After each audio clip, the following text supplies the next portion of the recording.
ছোটবেলায় স্কুলের টিফিনে মা যেদিনকে এরকম ডিম আলু দিয়ে চাউমিন বানিয়ে দিত, সেদিনকে নিজেকে ভীষণ লাকি মনে হতো। আজকে ঠিক ওরকম চাউমিন বানাবো। তার জন্য প্রথমে চাউমিনটা আমি এখানে সেদ্ধ করে নিয়েছি কিছু ভেজিটেবলস। একটা আলু লম্বা লম্বা করে কেটে নিয়েছি। একটা বাটিতে দুটো ডিম ফেটিয়ে নিচ্ছি।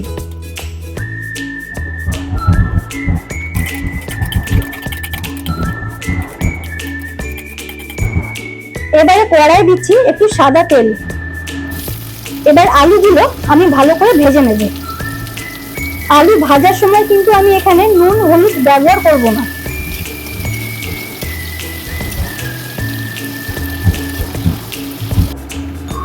আলু ভাজা হয়ে গেছে, তুলে নিচ্ছি। এবারে ডিমটা আমি ভেজে নেব। ডিমটা না বাটিতে দিয়ে ফেটিয়ে যদি ভাজা হয় একটু বড় হয় অমলেটটা। তোমরা চাইলে ডাইরেক্ট ডিম কড়াইতে দিয়ে ভেজে নিতে পারো। ডিমটা একটু কুচো কুচো করে নিতে হবে চাউমিনে দেওয়ার জন্য। ডিমও ভাজা হয়ে গেছে, এবার তুলে নেব। এবার দিচ্ছি আরেকটুখানি সাদা তেল। এবারে ভেজিটেবলস যেগুলো নিয়েছিলাম, গাজর, বিনস, পেঁয়াজ একে একে দিয়ে দিচ্ছি। দিয়ে এগুলো কিন্তু একটু ভালো করে ভেজে নিতে হবে।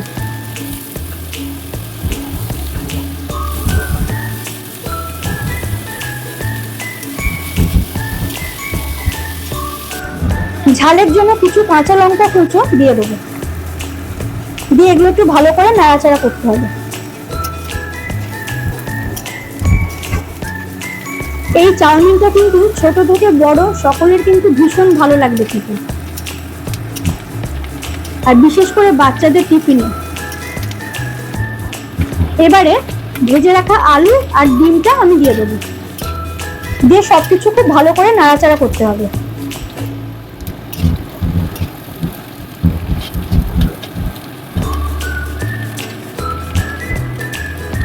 এবারে দিয়ে দিচ্ছি সেদ্ধ করে রাখা চাউমিনটা।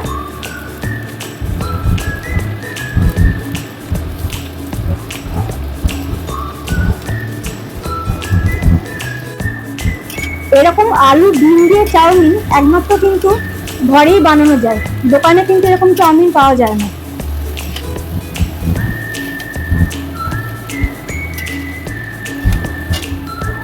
এবার এটা দিয়ে দিচ্ছি পরিমাণ মতো নুন,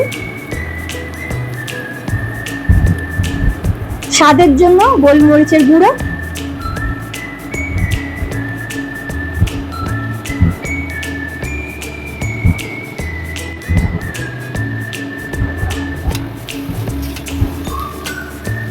দিচ্ছি টমেটো কেচাপ। এখানে আমি শুধু একটা মাত্র সসে ব্যবহার করছি, বেশি সস কিন্তু এখানে ব্যবহার করব না। কারণ ছোটবেলায় আমরা খালি কিন্তু এরকম টমেটো কেচাপ দিয়ে খেতাম, তখন কিন্তু এত সসের ব্যবহার ছিল না। তাতেই এই চাউমিনটা ভীষণ সুস্বাদু হতো।